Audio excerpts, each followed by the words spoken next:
I did not. You can even see here where the corner of the peg is sort of shaving itself as it bites into the round hole. This is that whole square peg in the round hole is a phrase we use to describe a poor fit or someone or a failure of an intelligence test. And yet a square peg in a round hole is the way to fasten this thing down. It's a great way to clamp these two together. You don't worry about that splitting that much.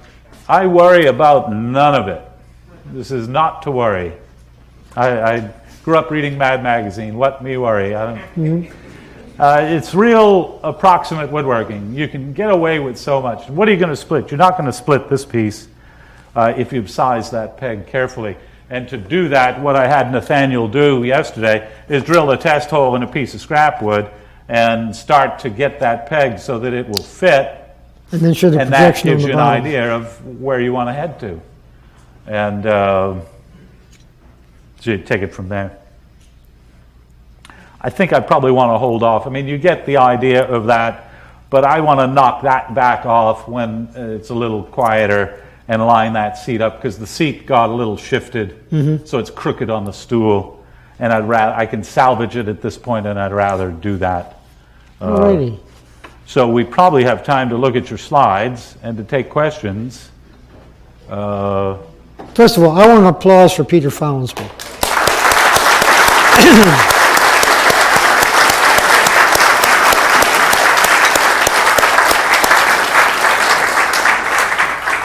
Thank you very much. Give the same for John. I've worked with John for over 20 years, and you hear all the ribbing that we have back and forth, but if it weren't for John, this wouldn't have happened at all. It was his foray into green woodworking, starting with his chair and then with the exploration into joinery.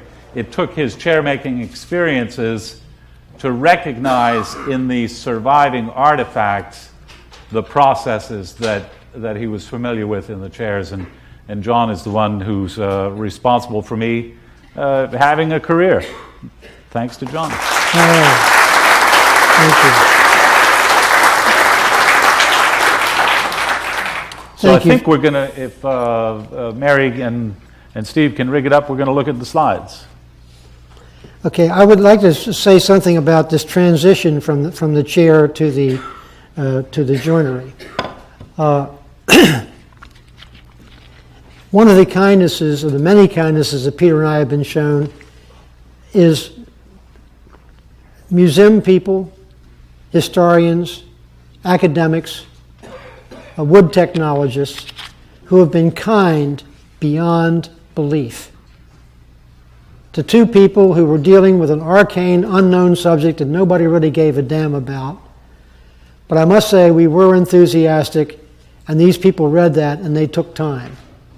And I'm not going to list anyone but one person, but he's so representative, and that's Charles Hummel from Winterthur. And Charles Hummel's been a lifelong member of EIA. I served on a committee with him. We became friends probably 25 years ago. And that's amazing because he's such a cool guy. Very learned, very discreet, very determined. I mean, when he has a position, he'll stand for it like a gentleman and be helpful and respect you. It's just a beautiful human being, which was very good for me personally because, as you can see, Peter sometimes brings out the old abrasiveness in me. In other words, I was a mean little son of a bitch. And these people put up with me and brought me into the woodworking, which brought me peace. One day we were at an EIA. He isn't any longer imagined. Oh, shut up. We have the pictures? Yes, let's do picture one. I think you get it for us. I just pushed forward. Did that do anything? Aim it up at the back of the room. Ah, the back of the room. I'm still aiming. There we go. This is a stool at Winterthur.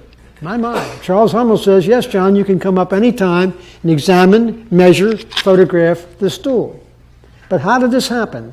One day Charles said, this is when I was still a chair maker, he said, John, I want to show you something this afternoon after the EIA meeting.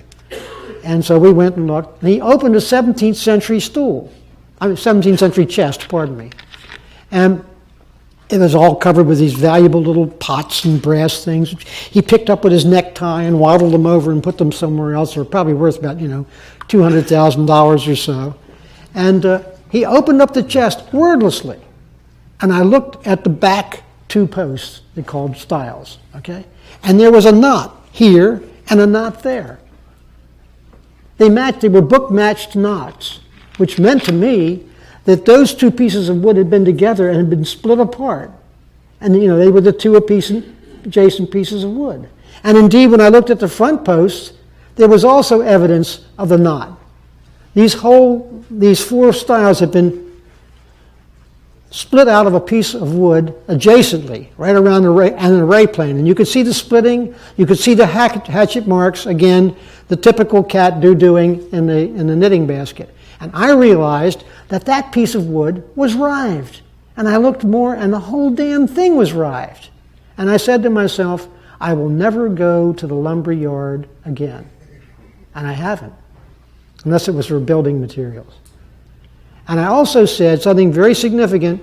I want to meet the man who made that stool, which is a very romantic thing and kind of unlike me. In other words, I wanted to participate in his craft and how he could make something look so gorgeous on the outside, with what were obviously very down and dirty techniques, which I was familiar from vernacular chair making. And these things, can they be like hunky-dunkies? They were. Different style. And by the way, a lot of the whole joinery idea is quite different, don't get me wrong. And Charles Hummel, when I thanked him 3 months ago for doing that, said, "Oh, John, I thought you knew all along." And that's a lie. That's a lie. Hummel, that liar.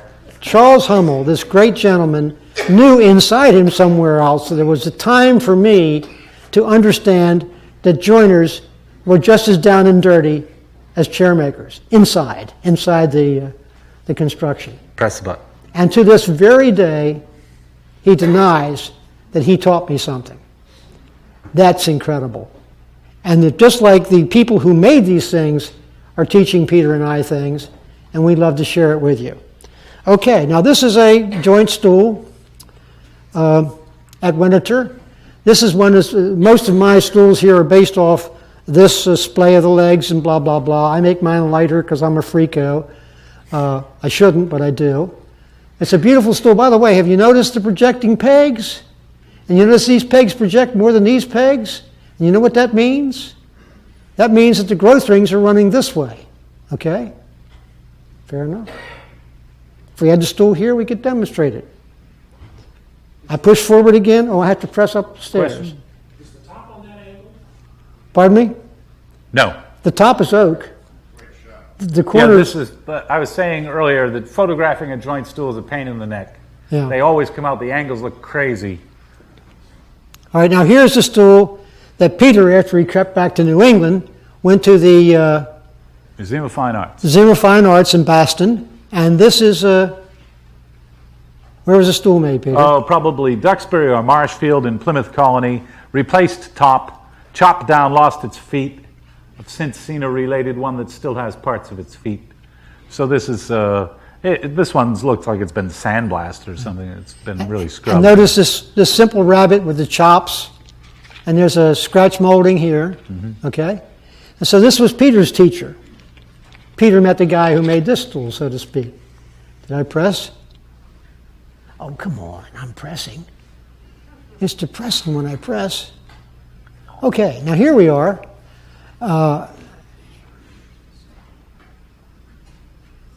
Madam Rees, are you present here today? I'm sorry, who are you looking for? Jane Rees here? Hi, Jane. All right. Maybe Jane at halftime can explain to us where this came from. This is who knows what it is, a mantelpiece carving, a sign, a shop sign. Lord knows it's in perfect condition. Here is a 17th century joiner. He may be English, he may be Dutch, okay? Here's his holdfast, okay? Here is his, I don't know, he's probably using a jointer at this point. Here is a little notch here for holding boards. We won't go into that. You notice there's no vise here, okay? Here's his hewing hatchet. Here's his low bench like Peter was using today. Where's the hole fast, Peter? Under the bench. There in it front of is. his There leg. she is, nice and flat, unlike the 18th century. Here's his hammer for adjusting the plane. Okay. Here, look here. Here are his chisels, and here are some of his creasing planes of different types, or perhaps a rabbit plane there, it's not clear. Mama's bringing the beer, and of course the reason for the beer is that the water stunk. And maybe they like to get loaded too, but it was good. Here is the saw, a little different, but we use somewhat similar saw. In other words, these tools are within our ken. They really haven't changed that much basically, if you study this carefully. And over here, golly, we have a pole lathe. Now this is a different pole lathe in the sense you have a bed here instead of two ways. But it's basically the same thing. Here are the puppets. Look what he's turning. That is, what? Probably for a quart cupboard. Look at the size of that sucker. What's it, 6 inches in diameter, Peter? 5? Sure. That's a lot of turning. It's heavy. And this guy who made this is so knowledgeable that he even captured the knot here, which ties the rope around the end of the pole. Here is his dividers, which Peter doesn't even use. Here are the turning tools. Jane, you notice and Jay, you notice the narrow wasp waists on them. They're not parallel like the modern tools. And we could talk about this for much, much more, but let's move along. The real purpose of all this is to try to show that we didn't make all this up as we went along. So we've got that drawing, and we've got the period furniture, we've got the period carving, and now what do we got here? This is unfortunately a little bit dark. It's a lot dark. Right. It's the underside of a joined table, and if it were lit better, you'd see all of the tool marks, the hatchet marks, the riven surface, and the foreplane. And we Going this apologize. way.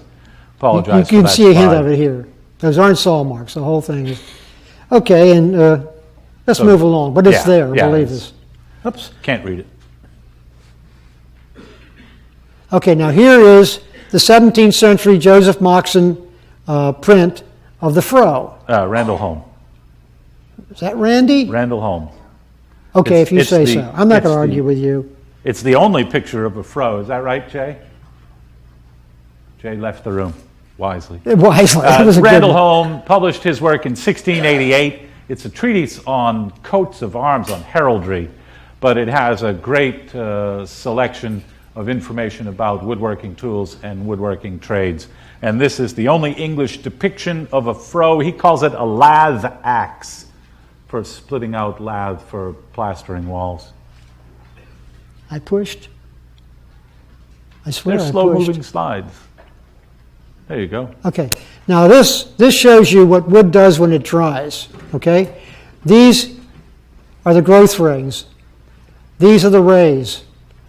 Now these rays have just the same powerful fiber as the fiber that comes out of the wood towards you.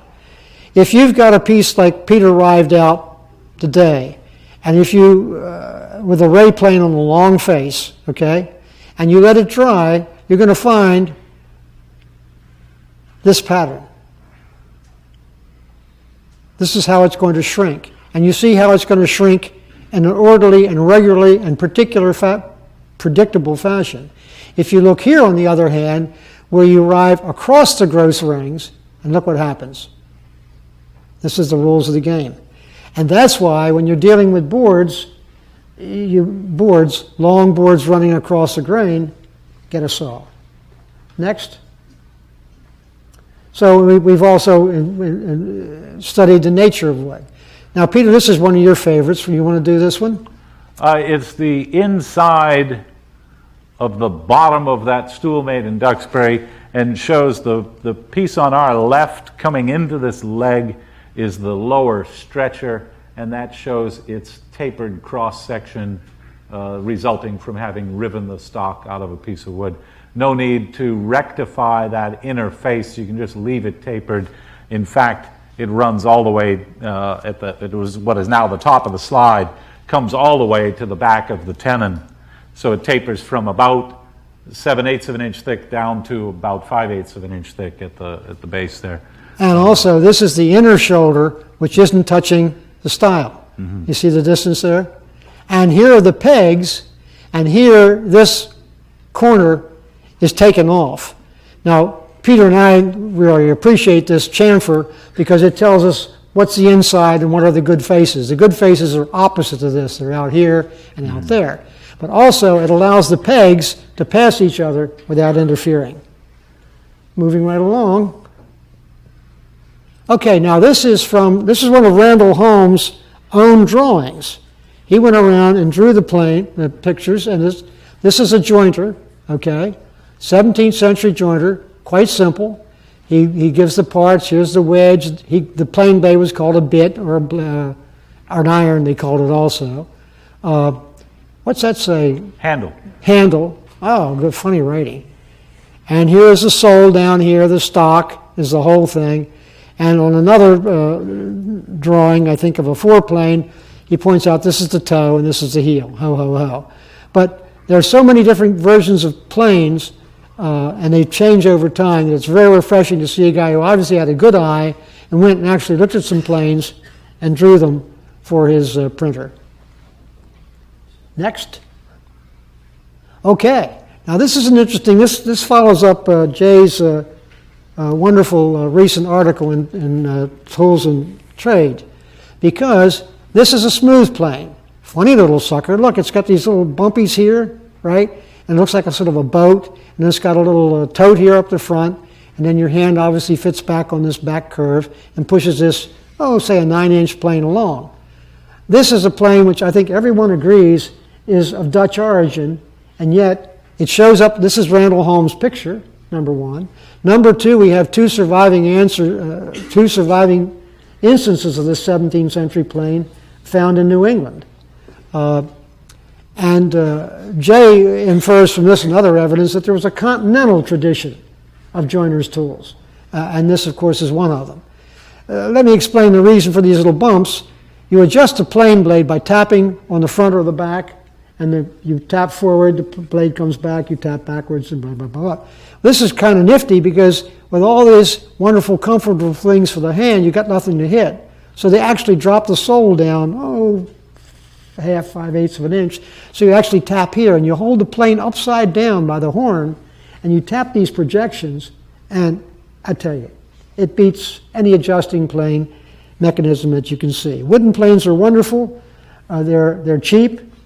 They will change with moisture. They don't break, and they're light.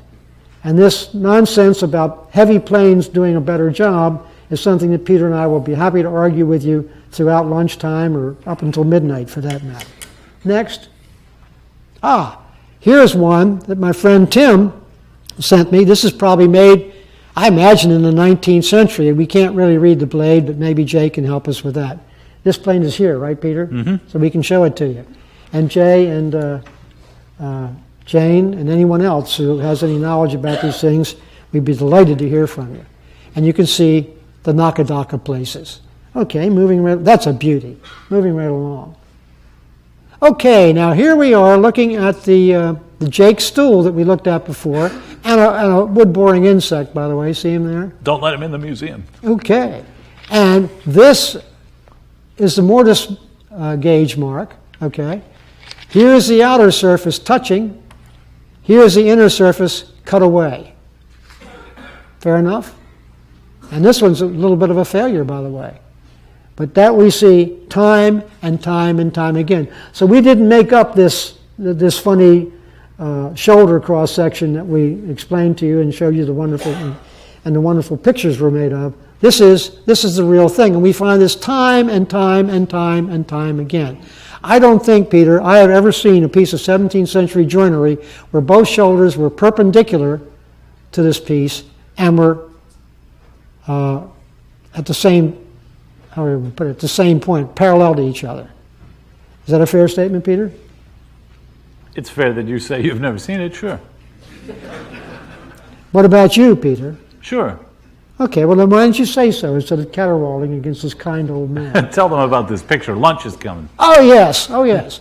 Sometimes, if you're very lucky, you will find the bottom of a stool or a table. I forget which this was. This is a table Oh, at the Smithsonian. Ah, what a trip that was. And this sucker has worn down to the stretcher. So what we are seeing, a cross-section of a 17th century drawboard mortise and tenon. Is that unbelievable? Thank you, Rodgers Roth. And also, look at the orientation of this cheek. It's got nothing to do with the rest of this joint. This is just a fall away. Remember we talked about falling away the two interior faces? Here also, would you believe, it's chamfered, okay? Now, this is lacking here because there was a rabbet here. You see, otherwise it would come all the way out and you'd find a contact point there. Same thing is true here. I got to tell you, that's pretty incredible evidence. And when we look at stools and tables and cupboards and so on, where we see this all hidden, nevertheless we see in those evidence that this is what is happening, and sure enough, here it is. And notice that the grain is perfectly aligned. Here are the growth rings, here are the rays. This would be the front of the object. Why? Because they put the rays in the front. Why? Because often the front face is bigger, and you can get a better job planing down the rays, and they're more stable. Moving right along. The piercer. Now, I think this is the older style that didn't have the lancet point and would hold water, but we'll That's divine revelation. Well, Peter. That's all. That's a divine revelation. Next. Peter, would you make a three-quarter shot of me, please? It's my best shot. Hey, wait a minute. They took my piercer away. It just came back. Okay, and you can see it's just a cross-section is, well, it's a little less than a semicircle, as a matter of fact, for some technical reasons. This is just around, let's call it a fingernail shape there. And if you're going in the right direction, you'd sharpen this just a little bit, not way down there, just the sweet edge, and you can see it cut like a bugger in oak with moisture content. Workable moisture content. Here we go again. Next, please.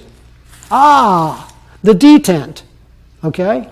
This is from this happens to be from a chest at Winterthur, the door of a chest.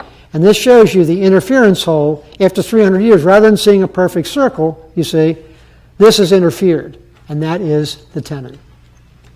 So we didn't make all of this up. There is some basis. We got an innie, Peter. What do we do with it? Just close your eyes and open them again. Is it me or It's you? I see it fine. It's Okay, lit fine. from below. It's a dramatic Alexander photograph that's lit from below. It's the apron on the joint stool at Winterthur, and the shadows that those pegs are casting are indicative of how much they're proud of the surface of that style. Do people here see those pegs as being proud? Thank heavens, because we do innies and outies like belly buttons, and sometimes optically, but I shouldn't say anymore. You say they're out, they're out. Okay. And what this means is that this style had substantial moisture content in it at the time it was assembled, and it shrank down beneath those pegs. Thanks to Charlie Hummel, who is a curator emeritus at Winterthur. Next, please. Here we are. This is a 17th century pole lathe man, okay? And it looks In very... English, we call him a turner. A turner, thank you.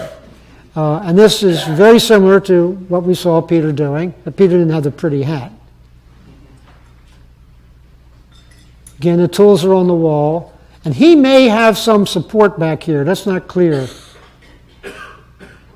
Yeah, it seems like it. You know, He's Dutch as well. We were talking about that earlier. 1635. Yep. Take your pick. What's that? What's in the dish on the upright? of the lathe? We have go-arounds about that. Is it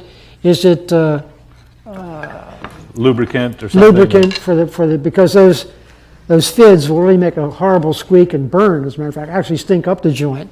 And it could be tallow. That's a very good lubricant that was used. I'm not sure the turners used it, but I know it was used in the 17th century and could have been used. Here are the tools down here. Again, the fall-away shapes, Jay. See them? And then hook tools. And it looks to me like, what's he making? Is this going to be a chair leg? Sort of baluster looking, isn't it? Square and a foot, a bead, a cove, and a baluster? Maybe. Next, please. This is the bottom post of the Jake stool, showing you the incredible ovality.